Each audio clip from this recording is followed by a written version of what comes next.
The House voting to block the transfer of detainees from Guantanamo, as a new report confirms 2 more have returned to fighting this year alongside militant groups. So far, at least 122 of 693 detainees transferred out of Gitmo have returned to the battlefield. Another 86 are suspected of returning to the battlefield. Ambassador James Woolsey is a former CIA director serving under President Bill Clinton and a Trump campaign senior advisor. Good of you to be here, Ambassador. Closing Gitmo, your thoughts on that first?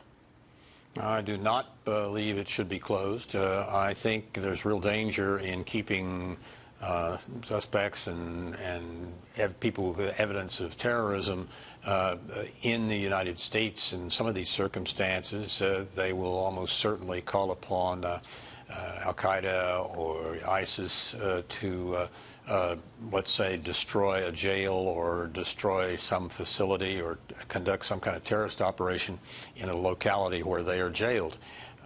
It's only one of the things I think that could go wrong, and having Gitmo is extremely useful, especially as we're struggling over time with ISIS and some of these more sophisticated, extremely clever operators in some of these terrorist groups. Well, we know with the little time that President Barack Obama has left that this is one of his big goals. And looking at these numbers, I know I said them already, but Ambassador, 122 of the nearly 700 detainees transferred out of the prison, 18% have returned to fighting. What kind of threat does this pose to us? Yeah, between a fifth and a sixth come back. President Obama has what I call a trout policy for terrorists, catch and release. But when you catch and release trout, you have the fun of catching the trout, and then you turn him loose, and the trout can spawn and have more trout. And they get bigger. Yes, and it doesn't work that way with terrorists. You don't want more terrorists.